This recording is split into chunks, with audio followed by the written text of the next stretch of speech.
So welcome back to another episode of Hard Hits. Ninth episode.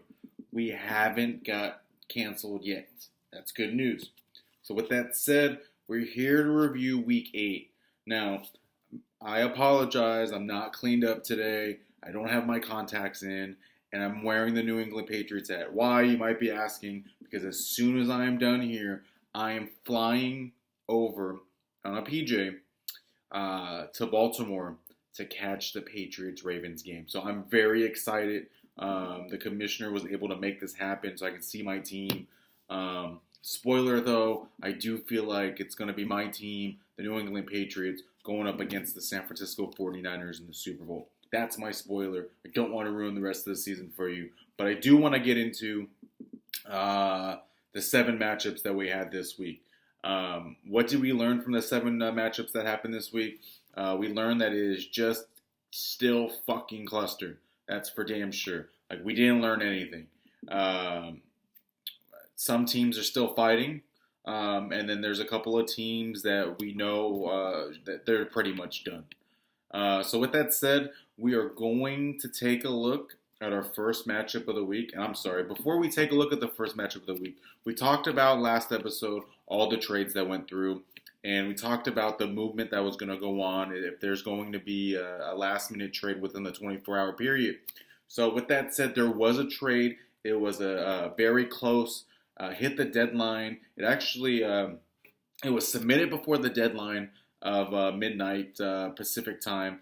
But it did. The commissioner was able to approve it 3 hours after the deadline because he went to sleep. So he was able to get the trade through. It was between Mr. Incognito and M.I. Thielens. They exchanged quarterbacks. Dak Prescott went over to Mr. Incognito in exchange for Baker Mayfield and a draft pick. It was a surprise event. I did not think that M.I. Thielens was going to trade Dak Prescott. So now he's rolling and he's riding with Matthew Stafford. I think that's... Matthew Stafford's been hot on the bench. If you look at the clownleague.com, and you should be looking at the clownleague.com, it's Matthew Stafford has been making a lot. He's always been number 1, 2 when it comes to the mash benchitos, whatever we call it, the top bench spots in the league. Stafford's been killing it. Now, for him to get draft capital back in return, that's good for Mike Thielens, especially we look at what he had to go through last year. This season, he had to trade a lot of his capital. He got rid of a lot of his draft picks. And we talk about Tevin Coleman was his number 2 pick. Tevin Coleman should have been drafted 6th, 7th, 8th, very in the middle of the draft.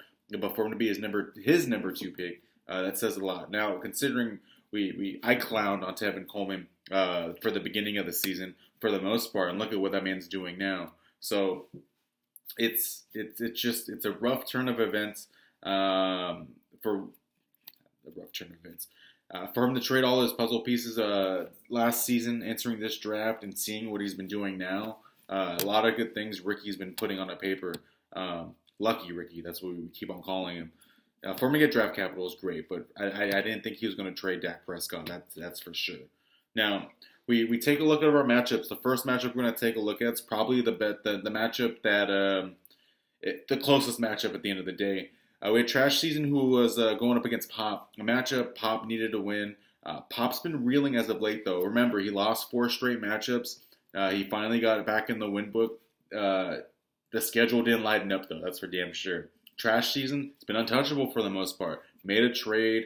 He boosted up his team a little bit. He did lighten up his wide receiving core, but he did boost up his running back core, on paper at least, when he gave up Robert Woods. And in return, he ended up getting Phillip Lindsay. Now, when we look at this matchup, Lindsay didn't do anything for him. And spoiler, Robert Woods didn't do anything either for speeding bullets. But he did what he needed to do to improve his team, that's for damn sure. In this matchup, Pop, it came down on Sunday night, before we hit the Sunday night primetime game. It looked like Pop, it was going to be very close. Very close. But we definitely didn't think that Aaron Jones was going to have the game that Aaron Jones did, especially since he was in the doghouse for the most part. The last few weeks, we look at the Detroit Lions game. Aaron Jones was in the doghouse. For him to score a touchdown on the first drive, the guy was a catching machine. He was an end zone machine. And Aaron Jones led all scoring in this matchup, 38.10 points. That right there put him over the top. Now, if Aaron Jones wasn't going to have the game that he was going to have, it was going to rely on Juju Smith-Schuster to kind of mend it to see if Juju Smith-Schuster can grab that W on Monday Night Football. Now, we look at Juju Smith-Schuster. He hasn't been doing anything at all this season. Nothing prolific. But what did he do on Monday? He put up a 19.80. Regardless, this matchup was supposed to be very close. It was projected to be very, very close come to Sunday night, Monday Night Football. But those two players, they killed it. Aaron Jones and Juju Smith-Schuster, they did what they needed to do for Pop. This was a very satisfying matchup for Pop, seeing what his team did. Now, I know I haven't shared the score yet. Pop ended up winning by a little over 30 points. 153.90 to 122.80. But before we hit Sunday night, remember, this matchup was supposed to be very, very close. At one point, we're looking at the first and the second quarter of the Kansas City-Green Bay game, and it looked like it was going to come down to the very end. Aaron Jones put that to rest. He put that to rest. He had only 5 players in double digits, but we talk about what Aaron Jones did. If Aaron Jones did this against Detroit, Pop would be looking at a 5-3 record, for Christ's sake. Juju Smith-Schuster finally had that game. Stephon Diggs finally performing for him. I'm not saying finally, but he's consistently performing. And we talk about he's doing this, and his number 1 pick, Denard Hopkins, D-Hop, he's not doing it consistently. This week at 16.4. Last week he failed to hit double digits. Kelsey's finally getting on the board, 14.3. He had the matchup he needed to have in the clutchness. Pop grabbed that victory, and now he's feeling a little bit better about himself moving forward. We look at trash season. Christian McCaffrey at 25.5, a solid performance. He led the scoring, but after that, Austin Hooper had 15.5. Fucking kicker had 11 points. Lindsey had 10 points, which is great. That's great for him. Lindsey got you the double-digit performance.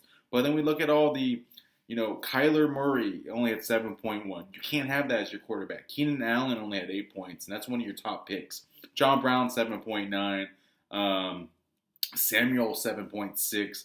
Gabriel, 7.3. It's not satisfying, especially what trash season looked at. What he left on the bench. He had Slayton with 18 points on the bench.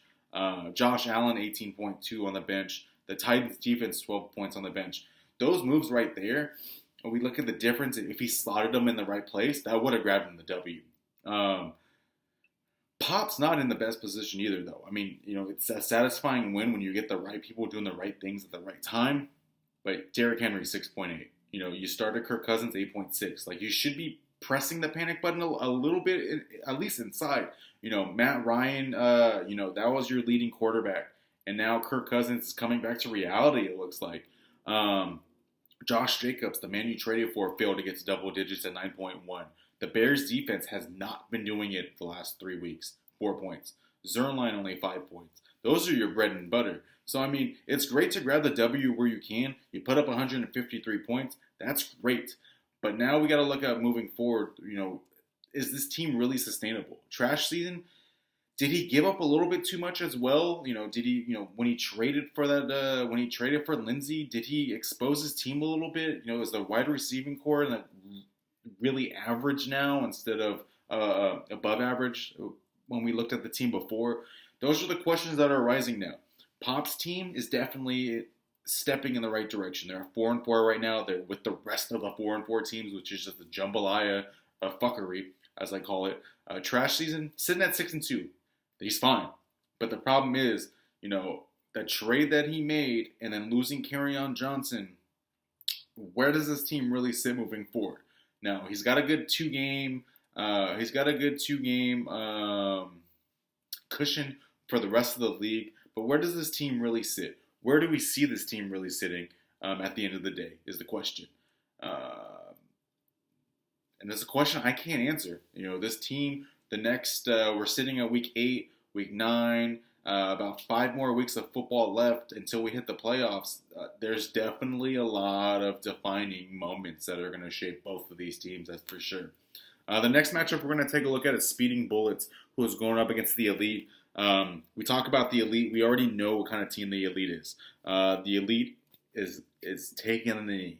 They're not performing. They're setting their lineups. They're getting the players in their field, and that's about it. Speeding Bullets, he lucked out. He lucked out with the matchup, the schedule. It's scheduling in his favor, at least this week. Speeding Bullets grabbed the win. Now he's at 4-4, 125.02 to 102.06. I'm surprised the Elite put up 100-plus points. Especially, we're looking at teams that are struggling just to compete. But to put up a 100-point burger, that's great. And what's even crazier is he only had 2 players in double digits. Gardner Minshew is one of them with 27.9, and Tyrell Williams with 16.6. For you to put up 100 points, considering you had Bolden, you had Carolina, both putting up 1 point, Kenny Stills with 3.7, Ebron with 4.9, and we talk about Robbie Anderson. That just, every time I see Robbie Anderson, I cringe. It's just like, the trade that went through for Robbie Anderson for Josh Jacobs, like, what the fuck was that? Like, I'm still cringing about it. Like, it's funny business. Like, the commissioner should have stepped in when you see this shit. 8.3, Auden Tate with 9, but we already know what the Elite is. The Elite is not going to be competing this season. Not going to be competing moving forward. I would love for them to grab a steal where they can. Now, we look at Speeding Bullets, like, you put up 125, it's an average performance. You're going up against who you're going up against. Like, it's the luck of the draw right now. He did have 6 players in double digits. We have to point out Drew Brees came back. Kudos to holding on to Drew Brees and weathering the storm. And you're sitting at 4-4. You're all right, buddy. Drew Brees led all scoring, 30.92 in this matchup.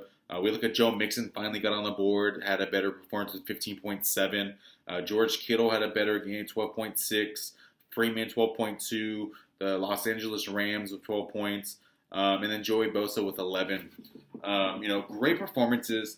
We talk about Drew Brees. Like, we talked about a trade deadline move. Like, I think the best move to happen to Divock for the trade deadline was Drew Brees came back. It's kind of like you acquired somebody and it didn't cost you anything because you're sitting without Drew Brees for about 4 weeks-ish. You're doing great with Jimmy G. We look at Jimmy G, he put up 14 points. Like, even the 14 points that he put up this week, that would have got you the win regardless if you started him.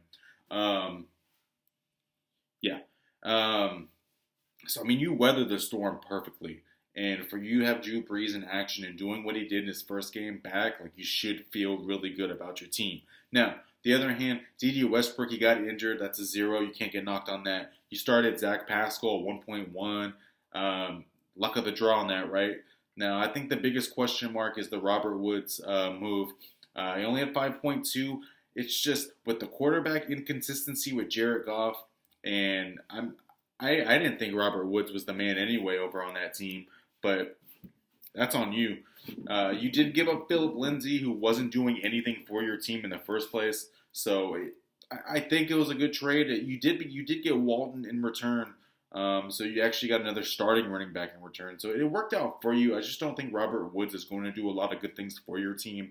What is going to do a lot of good things for your team are the 49ers defense. And I don't know why you started the Rams defense over the Niners defense, who are reeling top 2 defense in the league. Next to these, my Patriots, baby. Carter Joe Patriots, bro. But yeah, I mean, luck of the draw. You're right back. You rebounded after your disappointing loss last week, but it comes back to you got Drew Brees back, top 5 fantasy quarterback. He's going to do a lot of good things for you.